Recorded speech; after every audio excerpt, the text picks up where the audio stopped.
About 47 years ago, a small little store opened selling low-quality drop shipments from China or wherever the cheapest products came from. The quality was 1 or 2 steps above useless, and each year was a struggle. It took almost 47 years, opening more than 1,400 stores and upping the quality to the point where those who know think that Harbor Freight is now competitive to the more famous brands of contractor tools and implements. Is it really?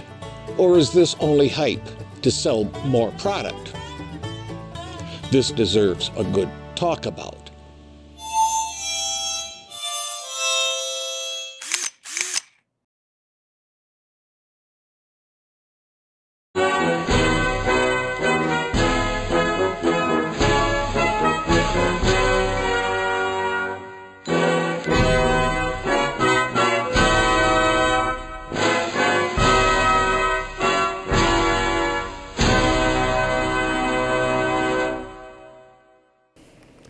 Hello, anyone. I'm Scott Bain. They call me the old farmer. All too often, we hear someone who bought a tool from Harbor Freight close to 40 years ago use adjectives that should not be used in mixed company.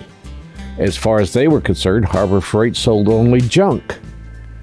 Or it could be someone saying, my dad bought Harbor Freight and he ended up cussing like a shyster politician. The person emphasized shyster politician, not an honest and caring, dedicated politician. Yes, there's still a few alive, but are considered an endangered species, so protect them.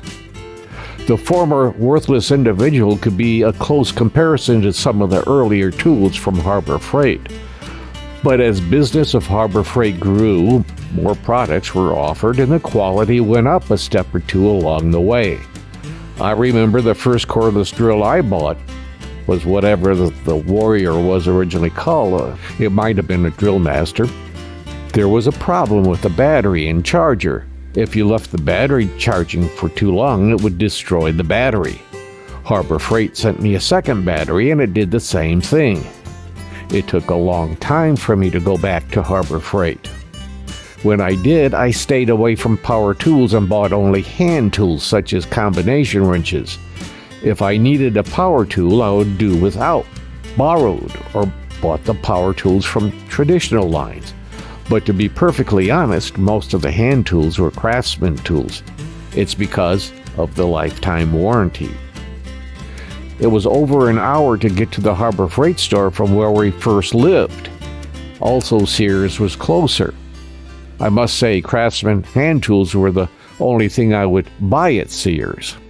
Sears was too unstable with quality.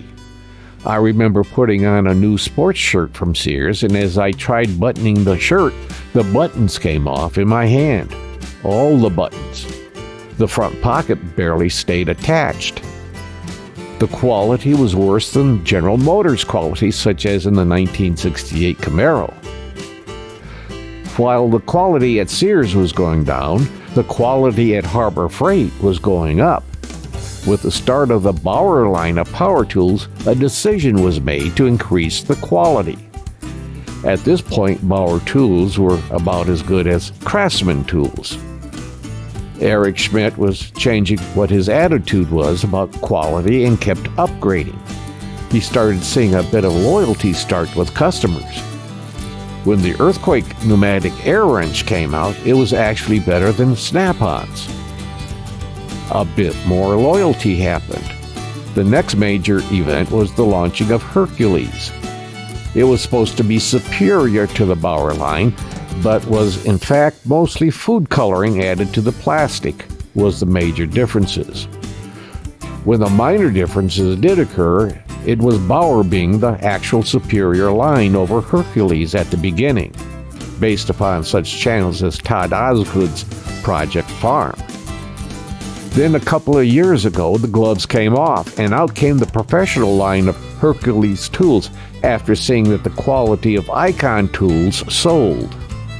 The Pro line of Hercules were as good or better than the Snap-on, Mac tools, or the rest of the top-end tool lines, with the differences being only measured in laboratory testing, whereas comparing to the wallet, there was no comparison.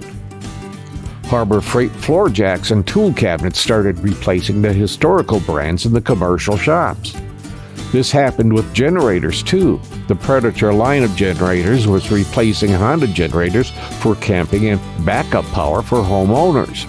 Soon, welders equaled name brand welders. To be honest, if we walk through every improvement that Harbor Freight has made in over 40 years, this video would surpass in length War and Peace, the long version running about 16 hours. I think Harbor Freight wants to keep the low-end tools available for those who have the tightest budgets. I really appreciate that they do. The people with tight budgets will come back when they have a bit more money and buy the better tools.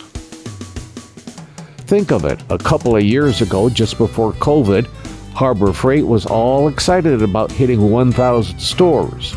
Now Harbor Freight has over 1,400 stores.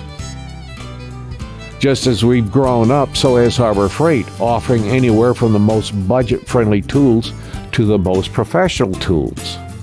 One of the last areas that needed improving, and Harbor Freight stepped forward, was quality control. They finally understood it doesn't matter if there's an easy return policy. Having to go back to the store, sometimes several times, to get a tool that was working was driving customers away. It almost drove me away. Failure, meaning not meeting specs, should be between 1 and 3% of the products. Until recently, it was as high as 20% in some areas. This is based on the number of complaints I received. But now I think Harbor Freight is getting closer to the 1 to 3% goal. So if the quality is now competitive to the other brands in performance and dependable tools, along with a return policy, I could see within the next 3 to 5 years that the traditional brands will be threatened. There are a couple of areas that I think Harbor Freight is missing the boat. I strongly feel that all tools in a particular battery format, such as the 20-volt line, should be interchangeable. That is, a Warrior 20-volt should fit a Bauer or Hercules. I see that each brand-level battery should be of a different quality, but it would run any of the tools in that battery configuration. As an example, I don't buy the batteries in the Hercules line because I'm in the Bauer battery system. The traditional crap from Harbor Freight is that different manufacturers use different formats for batteries. My response is bullpucky. They change suppliers all the time. There are some power tools that I would buy in the Hercules Bauer line if the Bauer battery would fit. But since Harbor Freight is playing silly games, they lose. I just think they should reconsider some of their decisions. The goal is to sell product, not restrict sales. But overall, this is not your daddy's Harbor Freight. It's changing, getting better every year. Granted, it's not perfect, but neither are the traditional power tool brands. I would say if you shop carefully, you can invest in Harbor Freight tools for the long haul. Don't forget to get a thermal coffee mug.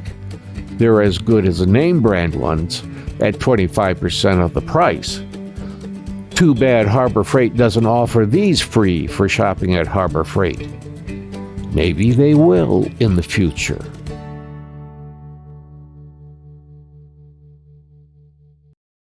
Thank you for watching. And please be safe. We'd sure appreciate it if you could subscribe and leave a comment. You know how YouTube behaves. They won't believe you watched a video unless you leave a comment. Also, it would help if you ring the bell and do a thumbs up.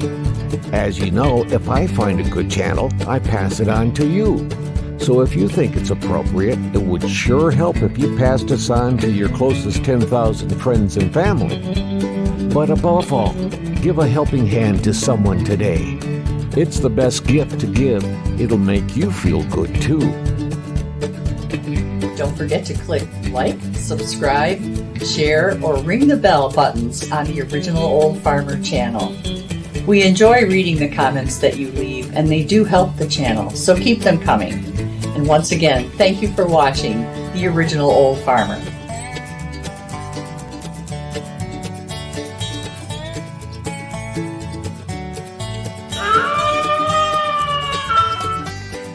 The VFW National Home for Children, providing families of veterans and active duty military opportunities for growth and development in a nurturing community. Please consider a donation to help their children and families. I.C. Rhodes speaking.